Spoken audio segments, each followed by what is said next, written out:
Hoje é dia 2 de abril, considerado o Dia Mundial do Autismo, e para a gente conversar sobre esse assunto, eu visito o consultório da doutora Lucila Hashimoto. Tudo bem? Seja muito bem-vinda. Muito obrigada pelo convite. Obrigada a você por estar conosco. Eu queria que você começasse explicando pra gente o que é o autismo. O autismo foi descoberto em 1942 por um médico austríaco que notou 11 pacientes com as mesmas características. Então, ele viu que as crianças tinham dificuldade de comunicação e caracterizou isso como uma síndrome que ele chamou de autismo. Com o desenvolvimento, ampliação dos conhecimentos da medicina, a gente começou a verificar que tinha mais coisas que se englobavam no mesmo diagnóstico. E hoje a gente tem o que a gente chama de transtorno do espectro autista, tá? Porque são várias nuances em vários tipos de pacientes.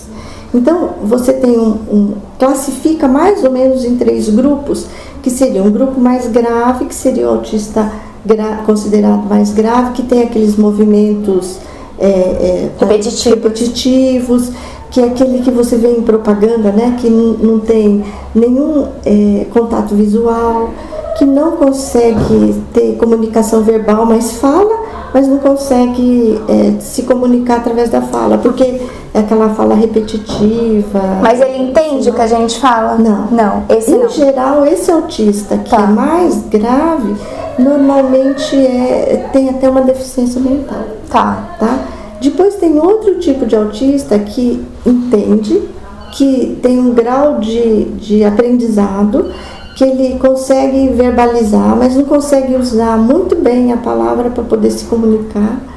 E tem um aprendizado visual muito importante, que antigamente se chamava de síndrome de Asperger. Esses pacientes têm até alguns um desenvolvimento intelectual muito bom. Então, tem alguns que até se destacam bastante em determinadas áreas. Então, é bom a mãe saber trabalhar isso na criança. Isso. Então, esse paciente é um paciente que tem condições de aprendizado, que é um autista um pouco diferente daquele outro que é mais grave. E tem um outro paciente que tem uma deficiência mais leve, que tem deficiência de comunicação, que tem retardo de fala, que tem dificuldade de afetividade. Então, o contato para ele é um pouco difícil. Então, e tem várias nuances esse tipo de autista. Ele tem vários tipos de formas de apresentação. Por isso que hoje a gente chama de transtorno do espectro autista. O que causa o autismo, para a gente entender um pouco? Então, a medicina está avançando e a gente sabe que tem vários estudos, mas ainda não se tem nada definido. Antigamente falava que era mãe geladeira, chamava a mãe de geladeira, porque tinha a ver com o aspecto da mãe, que a mãe era mais fria, tudo mais, mas isso caiu por terra.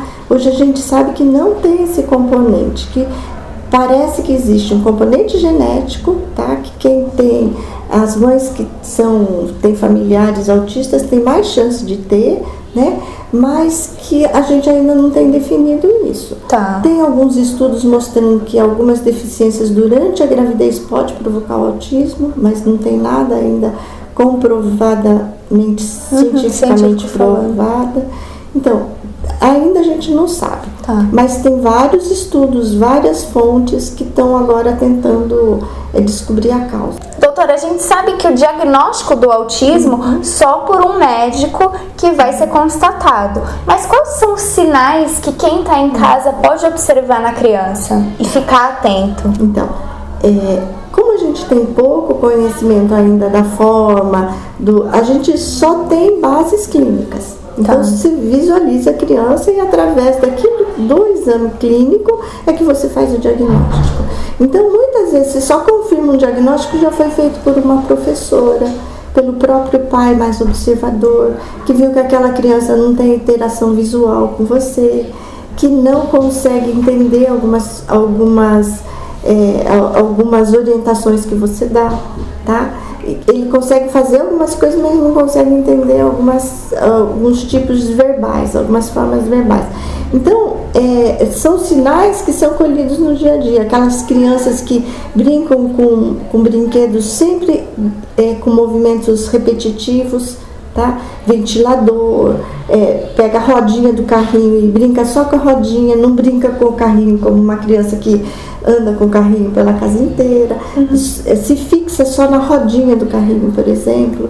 Então são sinais que são mais característicos que podem chamar a atenção. A forma dela não se comunicar com outras pessoas ou com outras crianças também é um sinal? Também é um sinal fundamental. Tá. Então muitas vezes o que vem para o consultório já vem com um diagnóstico pré-definido. Tá. Normalmente o médico tem que estar atento a isso quando faz os exames. Geralmente a fase de diagnóstico é em torno de 2 a 4 anos. Tá? Antes, a gente tem que ir percebendo, anotando sinais para ter um diagnóstico mais definido. Tá. Mas quanto mais cedo você fizer o diagnóstico, melhor é o treinamento da criança. Então, para o tratamento, que também não existe nada definido ainda, não existe nada medicamentoso, e também não existe nada em termos de diagnóstico, por exemplo. Não adianta você fazer uma tomografia, uma ressonância. Entendi.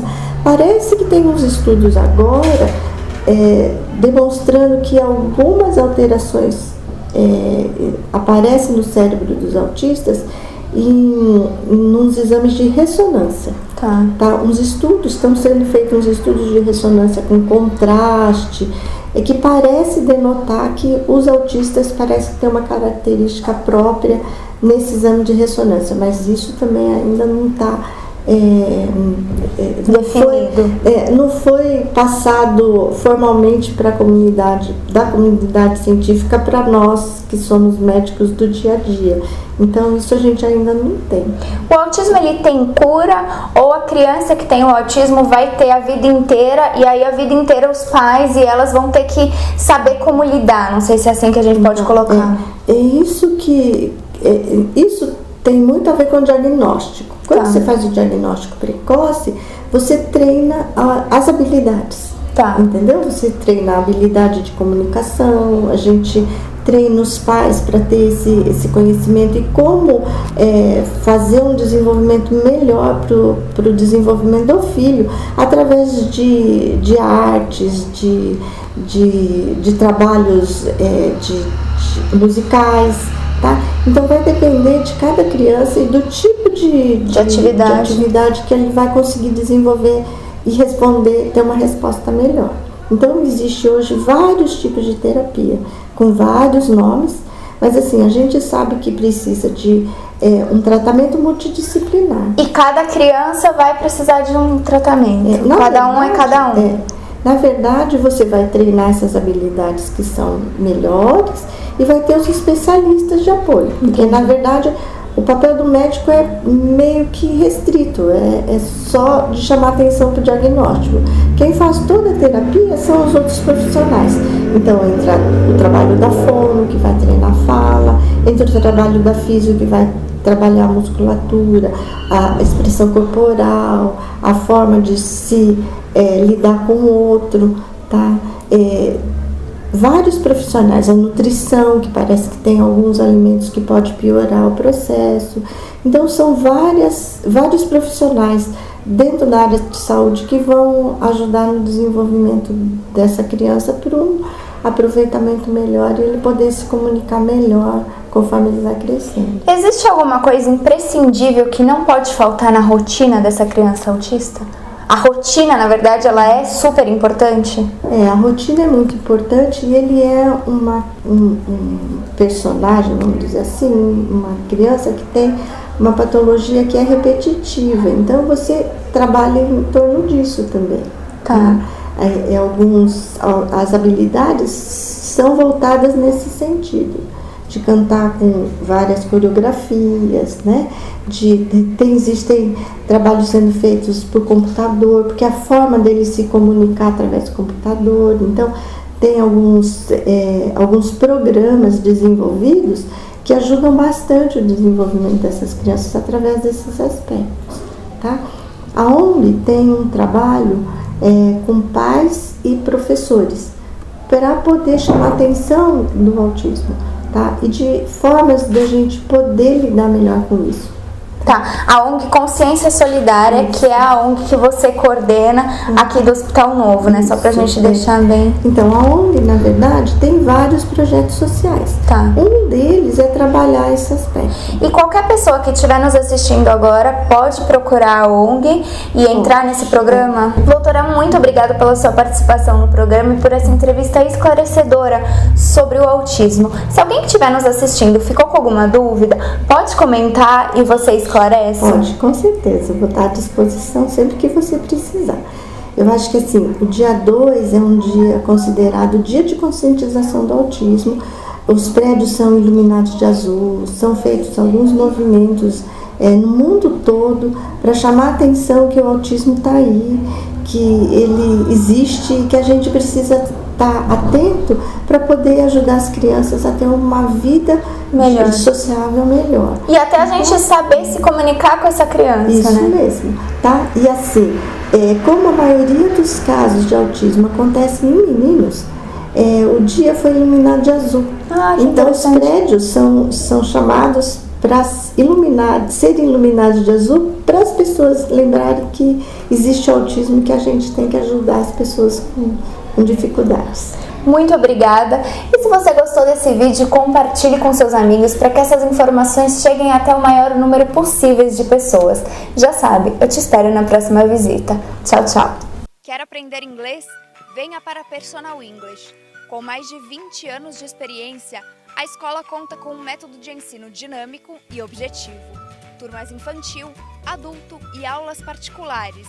Matrículas abertas para 2018.